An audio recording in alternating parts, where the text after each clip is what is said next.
It's my pleasure to welcome you tonight to the third annual Harold H. Hines Jr. Visiting Fellowship Lecture. Now, any of you that knew Harold Hines realize how delighted that he would be with the month of activities that has preceded this evening and with the appearance of Mr. King as our speaker. Now, Harold Hines was a man of strong beliefs.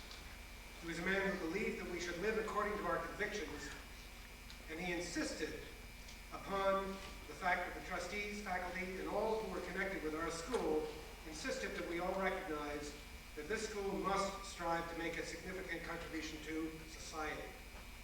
And we must never allow our attention to stray from that objective. And it's therefore enormously appropriate that this fellowship was instituted in his memory.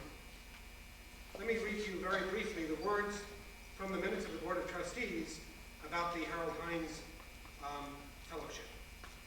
Resolved that in recognition of our love for Harold Hines and our admiration for his character, capabilities, and commitment, the North Shore Country Day School shall establish an endowed visiting fellowship in memory of Harold H. Hines Jr., which brings a distinguished individual to the campus who articulates the challenges of the school's philosophy, live and serve. Special emphasis will be placed on the ethical considerations of social issues, giving students the opportunity to define more clearly their responsibility to society. The school community's exposure to the fellow should expand existing perceptions in a constructive way, thus creating a living testimonial to the ideals Harold Hines exemplified. And so here we are tonight. The planning began about a year ago by the Visiting Fellowship Committee chaired by Don Perkins, a longtime friend of Harold Hines. Don tells me that he and Harold met in kindergarten. Not their own kindergarten, but the day they registered their children here at this school. I would like to give special thanks to Don and to the Ford Foundation for the gift of the public broadcasting system films Eyes on the Prize, which have served as a catalyst for this program. As a community, we are now well educated on the subject of the civil rights movement, and much of the thanks for that goes to the planning of the faculty committee that orchestrated the events of the past month here at the school.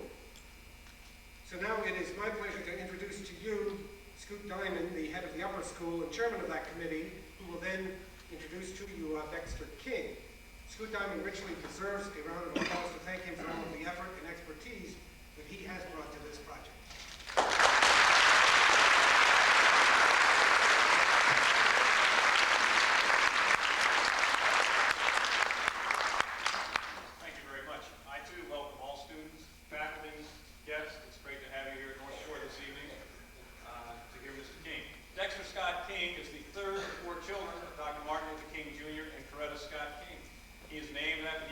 Dexter Baptist Church in Montgomery, Alabama, where Dr. King held his first pastorate.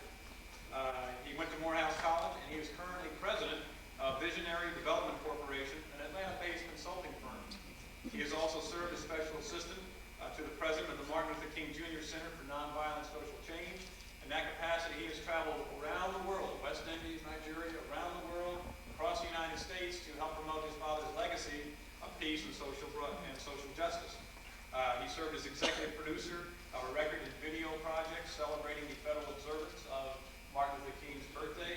And it's called King Holiday. It's a video that many of the students saw today at the school. And involves such people as Curtis Blow, Whitney Houston, Run DMC, Stephanie Mills, and Prince was also a generous contributor to that particular project. He went to his first Democratic convention as an 11-year-old young man in 1972. Since that time, he has been involved in a number of political efforts, including the mayoral campaign of Andrew Young in my hometown of Atlanta, Georgia. He's also been involved in the election of his brother, Martin Luther King III, as commissioner of Atlanta-Fulton County. So he has certainly an interest there. In the summer of 1977, he worked on the film King and had a small role in that particular film. And I guess it's really been a pleasure and an opportunity over the past month here at North Shore Country Day. We've had the opportunity to learn about the civil rights movement, to study the life of Dr. Martin Luther King Jr., and really get involved in his passionate and nonviolent struggle for peace and social justice. In a number of assemblies in this auditorium, Dr. King's words have echoed through, and a lot of them are memorable. He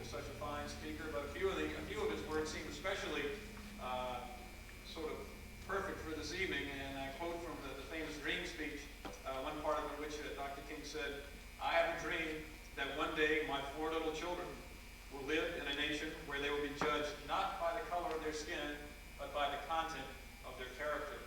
It's an honor tonight to introduce a man who is working very hard to keep that dream alive and well, Mr. Dexter Scott King.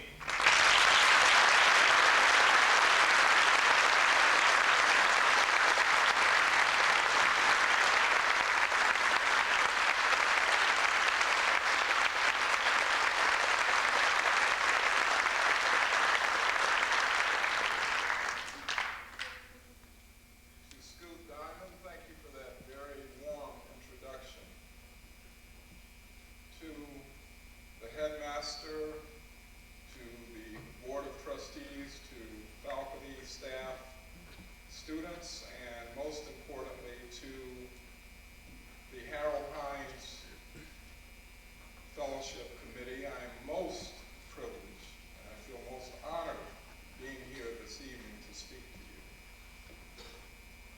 It's always a warm feeling that arouses the most productive thoughts coming into a new situation. And I must say that coming here this evening has truly been an uplifting experience for me. And I have not even been here that long yet. I'd like to thank those of you who hosted me for dinner this evening. I feel a warm sense of reception in the room and the air, especially being in such a cold climate. But I am thankful that I am here. First and foremost, I would like to give all honor to God for allowing me to be here, to arrive here safely, bring you greetings from my hometown, from your hometown as well, Atlanta, Georgia. I also bring you greetings from my mother, Mrs. Coretta Scott King, who serves as president of the Martin Luther King Jr. Center for Nonviolent Social Change. I would like to talk to you this evening about a subject or about a theme that I feel is most important and significant, especially to young people in this day and time when we're living in an age of so much adversity, of so much violence, of so much hatred, of so much poverty, and so many things that we must overcome in order to make this a better world in which to live.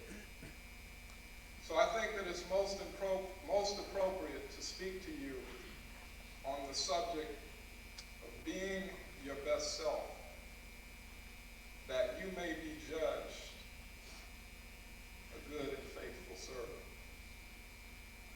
The thing that best characterizes my father's life and ultimately the life of any servant, in my opinion, is the fact that he practiced what he preached. As I travel around the country and around the world, I always feel like I have a special mission or message to bring to young people. And I say that because there are so many of us, and I include myself and those of you, who were not necessarily old enough or even born during the civil rights era and during my father's lifetime. It is so important that we understand what the man stood for. And I'm often asked that also familiar question. Why was your father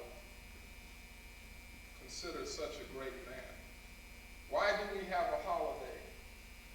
Why do we celebrate in his honor? And I often respond in a very simple way by saying that he practiced what he preached. See, there are a lot of us who talk the talk, but very few of us walk the walk. See, he walked the walk. He lived his life by example. And he often spoke of being your best self. I also think of the fact that so many people compare me to my father, or being his son. What is it like to be the son of a famous person? And I can recall as a youngster often being pushed in the direction of the ministry. I can remember being in church service, and after church, the mothers in the church would come up and say, "Son, I want you to be just like your father." And I would often say, "Well, Mother Henry or Mother so forth, if I decide to preach, it will only be because I feel that I have been called to preach, and not because others feel that it is my place or my role to preach. I feel that you, as an individual, have to decide what your calling is. You must find out what your calling is in life and pursue that to no end, so that generations yet unborn and those that have lived before you couldn't have done it better." So I say all of that to say that I'm not a minister. I'm told that I have qualities of preachers, but I don't consider myself a preacher. But I think coming from 4 generations of Baptist preachers, some of it had to rub off. So this evening, I'm not going to ask you to say amen, but I might ask you, are you listening to me? Because if you're not listening to me, then my standing here will be in vain. When I think of being my best self, I think of the fact that there have been so many strides, so many dues paid before me, so many lives given, so much blood shed. So automatically I tune in to that era known as the Civil Rights Movement. I think of the fact that it all started, for all intents and purposes, in 1954 with a Supreme Court ruling dealing with segregation in public schools. I think of the fact that that ruling set a precedence so that in public schools, separate facilities, segregated facilities, were found to be unconstitutional. But it did not just stop there as a ruling. It moved on to, in my opinion, a movement that people really didn't expect. There were people in Montgomery, Alabama, black people, who did not know that there would be a Montgomery bus boycott. My father, who at that time came to Montgomery, Alabama to assume his first pastorate at the Dexter Avenue Baptist Church, which I am named for, did not know that he was coming to lead a movement that would change the course of the nation. But he did realize that in being his best self, that God has a way of using people to perform great tasks. God educated him. When he was in college, he thought he was going to be a lawyer or a doctor.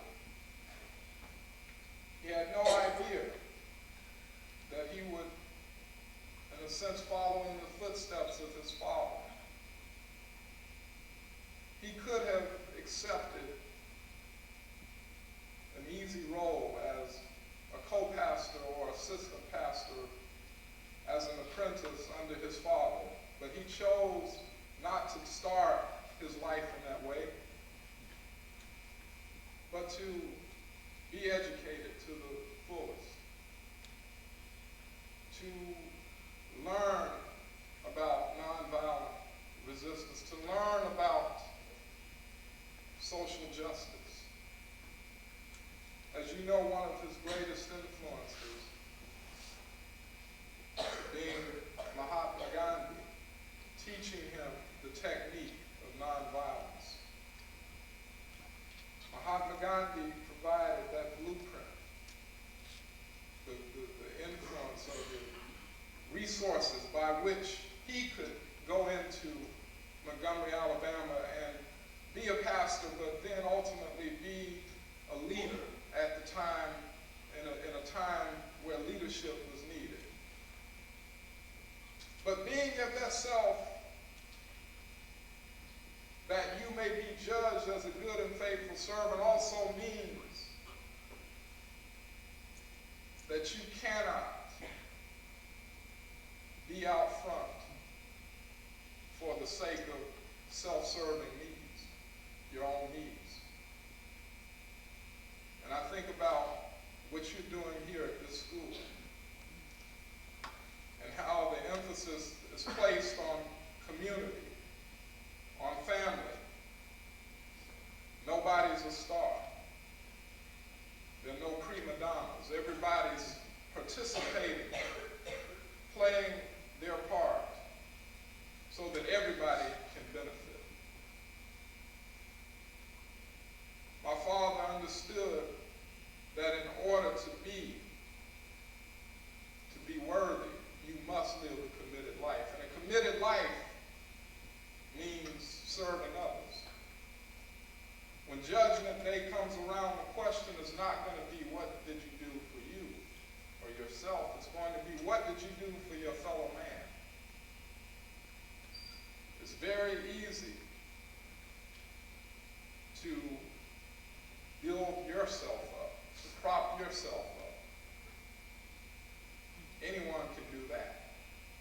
But how many people are unselfish enough to put others before themselves? So, in answering the question of why we have a national holiday, it's not so much that we are honoring the man Martin Luther King Jr., but we are commemorating and reflecting on the teachings, principles, and ideals for which he espoused. He said in his last speech, "Don't remember me for what I had or where I went to school, but remember that I had a committed life to leave behind, to try to help people, to try to serve humanity." Talked about the fact that if you want to call me a drum major, call me a drum major for justice, a drum major for love. So if we can learn that this is, number one, not a black holiday, but it's a holiday for all people of goodwill, and it's a day for peace.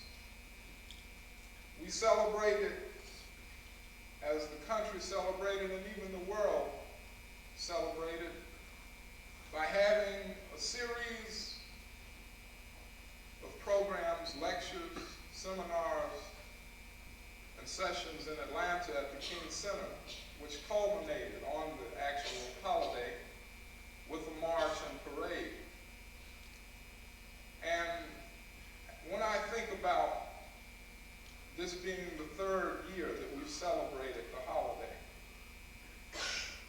I also think about the fact that there are still 7 states in these United States that do not observe the holiday,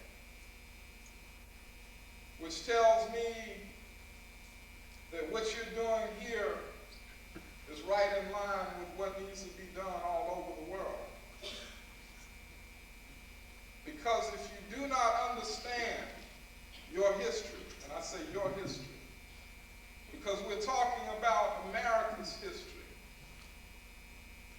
then we are all doomed to repeat its mistakes. I think of the fact that just the other day I turned on the television, as I do in the evenings when I have a chance to see the news. And I saw where in upstate New York,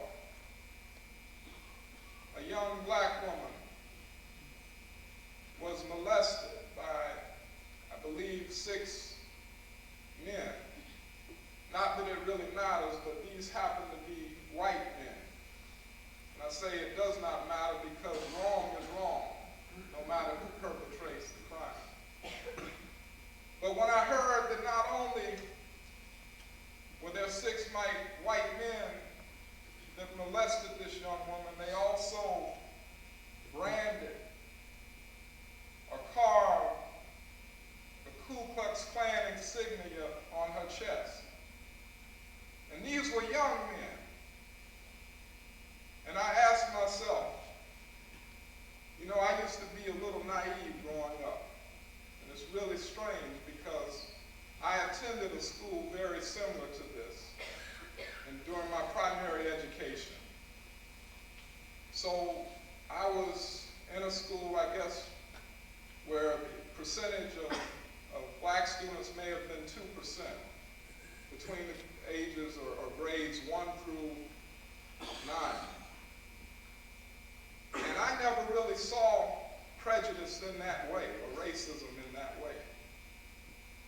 But I was exposed to it because of my father's work and my family's work. But I was naive in thinking that this was a problem that was deeply rooted with older people, with an older generation of people who did not know why they were prejudiced, but they had always been taught to hate or taught to be prejudiced.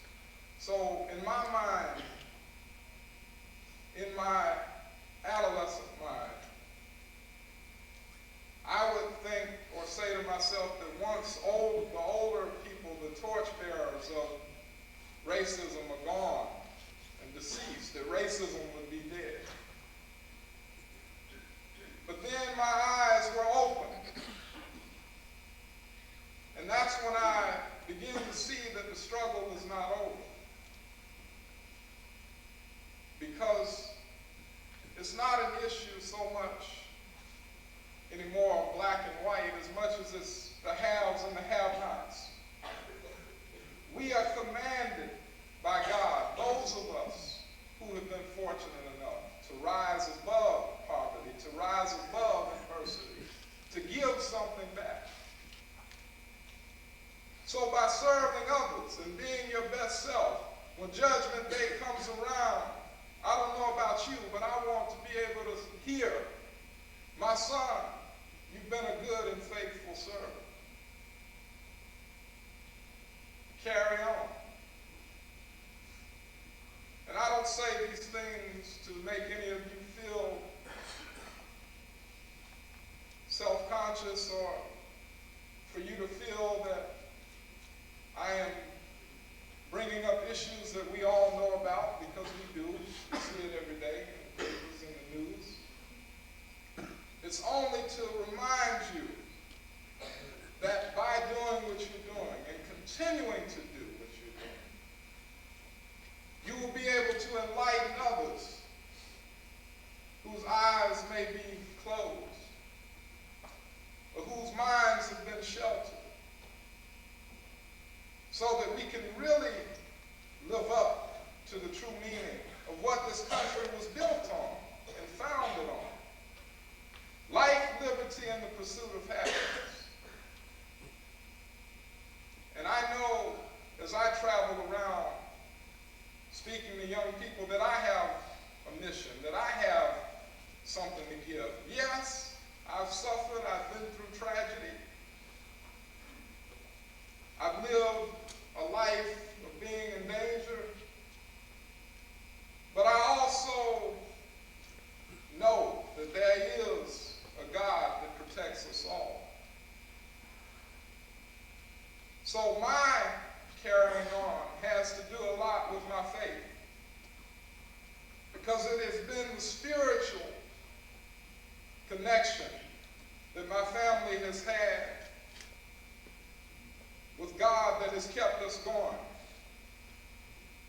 Now, I don't say that I've suffered in the sense that I'm any worse off than anyone else. You can't really measure suffrage. If I lose my right arm and you lose your left leg, which one of us is worse off? I would tend to say that we both lost something precious to us. So my loss is no greater than yours, or vice versa. But the important thing that we, those of us who do know better, who are in a position to cultivate, educate, inspire people, we must continue to carry this message to the people. That is why my father's holiday is celebrated, because he did not preach black power. He did not preach white power. He preached togetherness. And that's what I think you're talking about here at the North Shore Country Day School. If he had preached one way was better than the other way, then, in my opinion, I wouldn't be standing here today. Obviously, his impact, his significance, had some worth, or else I wouldn't be standing here today. Think about it. But it's not about a man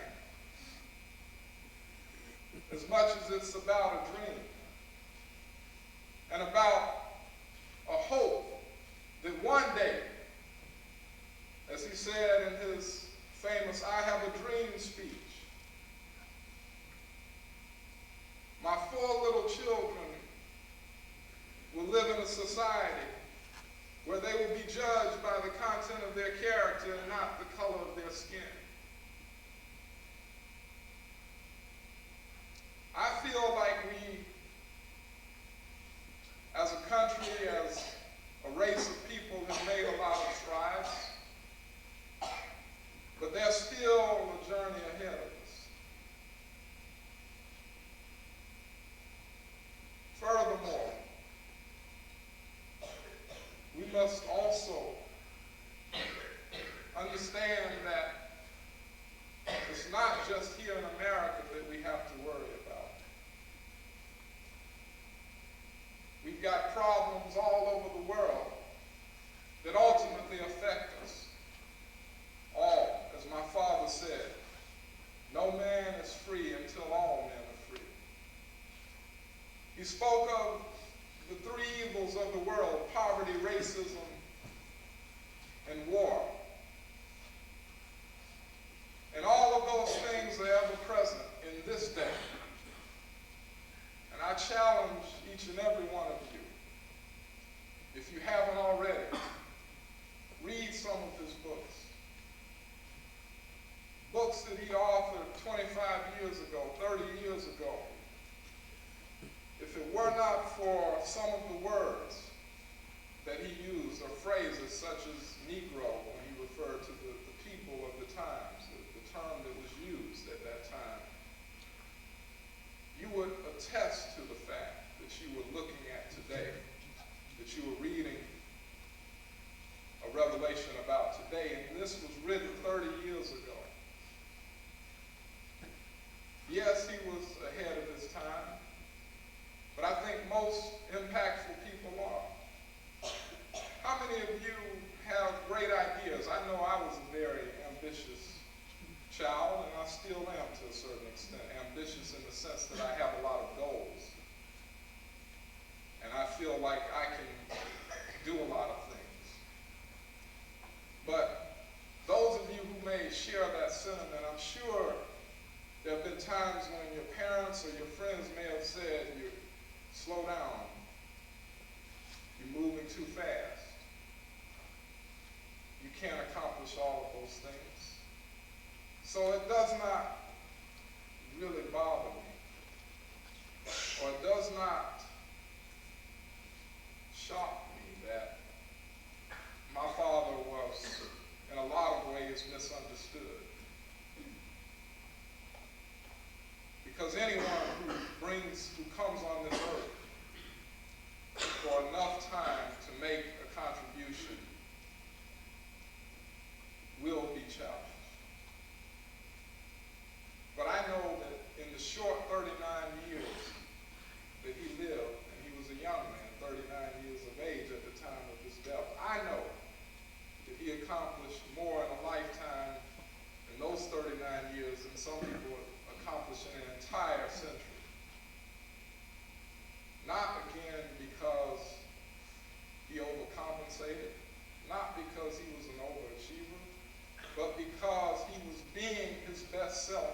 serving others.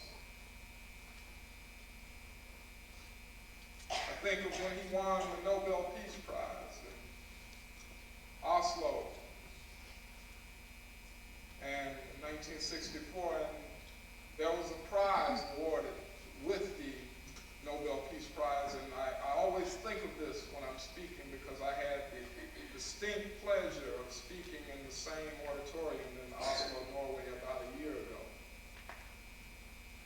And I think of the fact that in 1964, the Nobel Peace Prize was worth in cash dollars about $55,000. Now, in today's economy, and if we look at it in terms of what the prize is worth today, I believe it's almost $200,000. This was a person who said, I am not going to spend a penny of this money on myself. In fact, his parents were not able to come to the ceremony with that money. He insisted that he raised the money through friends and family, through his church, through the churches, through his friends in the ministry. All of that money was given to the cause, divided among several organizations that were serving others. I have to be honest with you, and I'm sure most of you, I don't know if I could have done it. But I'm sure that the Lord would have worked it out where it would have ended up that way. But I only say that to make a point that most of us put self first. And therefore, we have people who are walking around with problems, those who are the downtrodden, those who are impoverished, because they have no self. They have no self-esteem. They have no self-determination. They have no self-assurance. Therefore, we who are able, those of us who have been blessed enough, must reach back and give something to those who cannot help themselves. We will be rewarded. Not in dollars, not in material possessions, not in any other way than through wealth of helping others, wealth of sharing, wealth of caring. But in a sense, I know that I'm not preaching to the unconverted. I'm preaching and speaking to those who are already giving back. I'm simply saying that it's not just good enough for only us. We have to reach out and affect change and instill in others the values that we share. That is how the civil rights movement started. My father did not know that he was going to be called to head up the MIA, the Montgomery Improvement Association, which eventually changed to the Southern Christian Leadership Conference. In a sense, he distanced himself from the leadership role. He did not want to be out front. There's a saying, many are called, but few are chosen.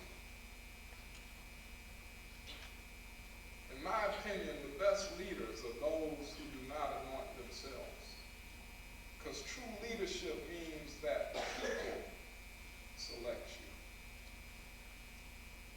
said to his colleagues that there should be another person to head up this organization, Dr. Abernathy, Ralph Abernathy, who has been here in Montgomery, who has a church here. I'm just coming here as a young minister right out of seminary and having finished my doctorate.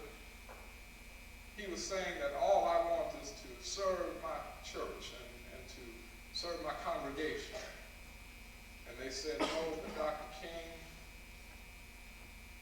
there's something special about you. We know that even though you're a young man, I think of the fact that he was only 26 years of age, younger than I am now.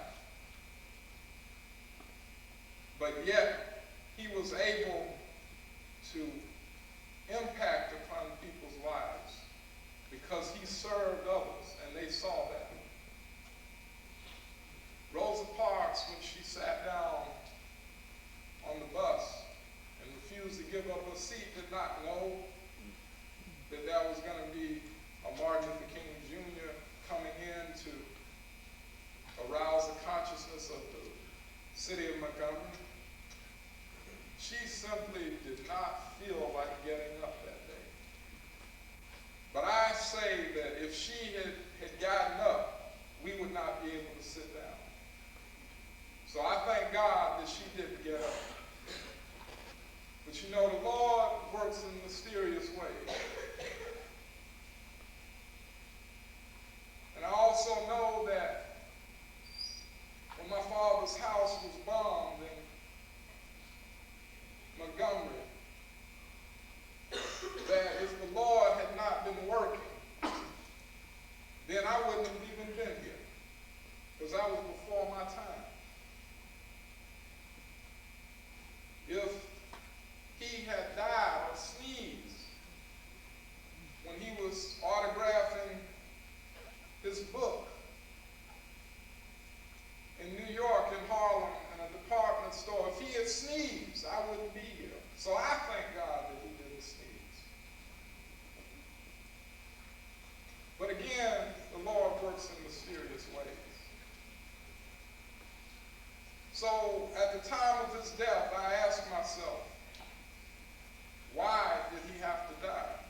And I found out in what I would call a very traumatic way. I was watching television, and there was a flash bulletin that said Dr. King's been shot in Memphis.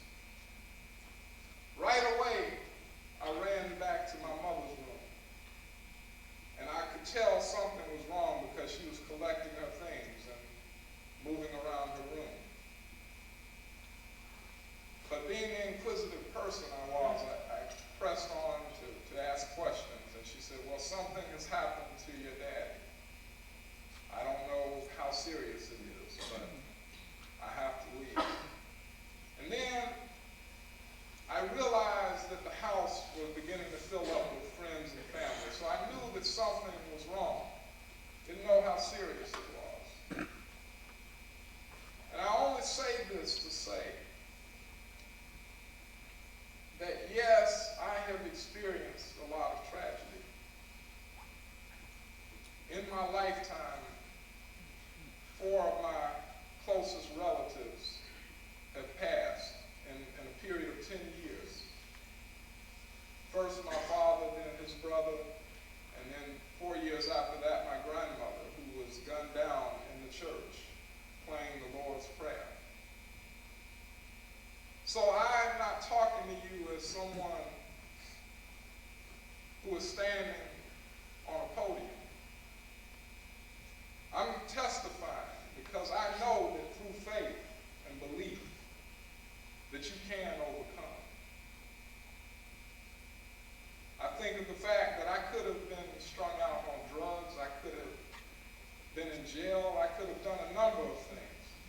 I thank God that I had a mother who was understanding enough and sensitive enough to be an attentive parent and to make sure that her children were first and foremost in her life, in spite of the fact that she carried on in her husband's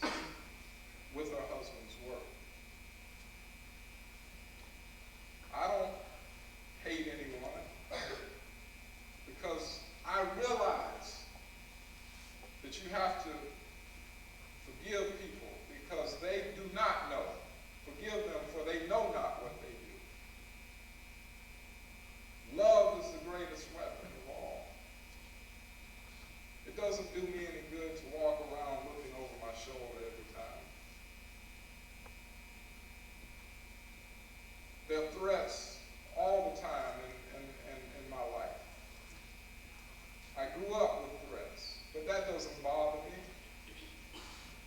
Because I know that there is a God. And I know that there was a reason for my father dying at age 39. Not that the number makes any difference. But going back to the question that I was asking myself at the time of his death, why did he have to die? If God, if he was a God-fearing person and a committed person, a God-sent servant, why was he taken away? This is what I kept asking myself as a 7-year-old, beginning to question my religion. But there was a gentleman who took me by the hand and embraced me on the shoulder and said, "Dexter, God takes those away from earth who have served him well." Because really, here on earth, we are living in hell. I didn't understand what he meant then, but I understood that it was really a blessing that my father was taken away, because in death, my father was martyred. If he had lived, I don't know if people would have understood his message so well. But there's something about something being taken away from us, snatched out of our midst, for good or for bad and indifferent, that causes us to stop and think about what we were confronted with. So I say to you, the parents, the families, the students, the faculty, and everyone who is here this evening, continue to carry on. Continue to be a family. Continue to build the community. Continue to serve others. But in God's name, please don't forget to help those who cannot help themselves. And I promise you, we will all get to the promised land. Thank you, and God bless each and every one of you.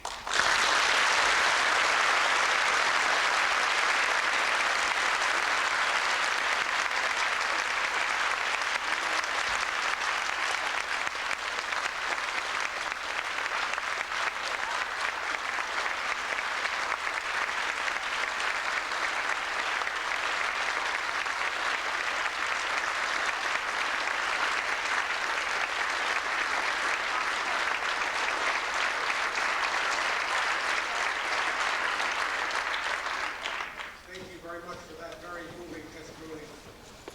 There is a reception following right now in the gallery of the library, which can be reached by going out the door and to the left and down through the art gallery. We hope that lots